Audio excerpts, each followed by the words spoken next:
Okay, I'm going to combine the Commonwealth turn and the French turn just because France doesn't have anything to buy or do, or it's just non-combat movement for the most part. But the Commonwealth does have some things to do. They have 16 IPCs to spend. They're going to spend 15 of those 16 and save $1. So they'll spend 7 in South Africa on an infantry and an artillery. They'll spend 8 in Australia on a destroyer. In terms of attacks, they've only got one, and it's over here off the north coast of Australia. They're going to attack the Sea Zone 45 off Dutch New Guinea. What they're going to come in with is the destroyer from Sea Zone 54, the destroyer from Sea Zone 62, and the New Zealand cruiser from Sea Zone 63. They can also come in with the fighter from Queensland, which will have 2 movement left because it's coming from an airbase. And so that should be it. Oh, I didn't get the dice ready. Okay, so in terms of what we're going to need here for dice, they have 2 2s and a 3 for the naval forces, plus a 3 for the plane. The Japanese have 2 2s for the sub and their destroyer, plus their cruiser at 3. So it's 2 2s and 2 3s versus 2 2s and a 3. So let's see what happens. No hits for the Aussies. Oh, that's terrible. Oh, 3 hits for the Japanese. Well, that's really disappointing. Okay.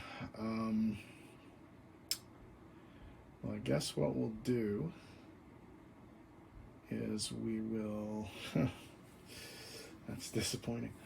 I guess we'll kill the surface ships. And we'll land the fighter in New Guinea. Wow, that could not have gone worse. That was just terrible. Holy cow. Okay. All right, while we're over here, we might as well do all the non-combat. Okay, so get rid of all that stuff. Wow, that was spectacularly bad for the Aussies. Wow. Okay, so what we're going to do... Oh, this is going to be horrible. All right, all of the stuff from the Northern Territories is going to move into Queensland, and all of the stuff in Queensland is going to move south into New South Wales. Okay, so that's that done. We're going to move the transport into Sea Zone 62, and we're going to move the other transport from 62 to 63, pick up the Kiwi and bring him to Sydney. We'll also bring the Kiwi fighter. So we get rid of all of those. Wow, that was spectacularly bad. Holy cow. Okay. All right, so that's all the movement over here. In Africa, the South African forces, there's an infantry and an artillery. In South Africa, they're going to rail 1, 2, 3 into Anglo-Egyptian Sudan to try and help the Egyptian forces up there. And the Canadians have some moves up top here. Let's zoom in on the Canadians. Okay, so, I put a combat thing there. That should be that. It's not an attack. Okay, so the Canadian fighter is going to go to Scotland, and the Canadian infantry and tank are going to load up on the transport and go to Sea Zone 109. Now, if I'm reading the map correctly, there is a little indent in there so that Sea Zone 109 can land troops into Scotland. It's just a tiny little thing. I don't know if it's a mistake, but if the way I'm reading it, you're allowed to do that. So that's what I'm going to do. Okay, so that's all the movement for Commonwealth. Oh, yeah, Commonwealth. But what I'm going to do with the French fighter is going to come into Scotland and be ready to scramble from the Scottish air base if necessary. The other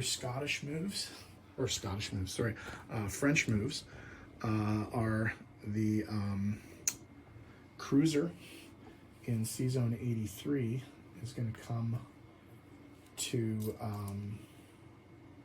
91. Okay. And the French destroyer off the coast of Madagascar is going to come to sea zone 80. I think that's it for movement. Okay, in terms of placement of new units in to put their navy back together. My God, that was spectacularly bad. They're going to put their new destroyer in sea zone 62. Holy crap. And of course the South Africans will have to place in South Africa. Okay. So in terms of money, we'll have to go over to the income tracker and see where they are. They didn't take any territory, so they're not going to go up or down. So they're at 16. In terms of their bonuses, they don't have 5 surface warships because they just lost 3. That's not true, and that's nothing there. So there's no bonuses yet. So the Commonwealth is going to get 16 again. Plus they kept $1 from last time, so they'll have 17 to spend. France, of course, gets nothing. And since we did the French turn, we go all the way back to Russia, and it's going to be turn 5. So 2/5, because again, we're doing the 42. All right, so that's the end of turn 1. Let's actually have a look at where we are in terms of victory points. The Axis have all of their original cities, so that's 5. They have Paris, Hong Kong, and Manila, so that's 8.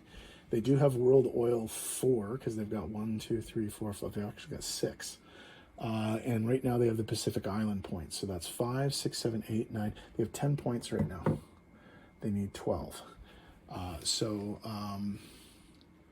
Still winning the game, but we'll see what happens. Okay, so that's the end of turn 1 for everybody, and we'll move on to turn 2 with the Russians in another video. So see you next time. So easy to forget the French, isn't it? They did have one more move. The guy in French West Africa will move to Casablanca in hopes that the Americans will join him soon. So that's it. All right, see you next round.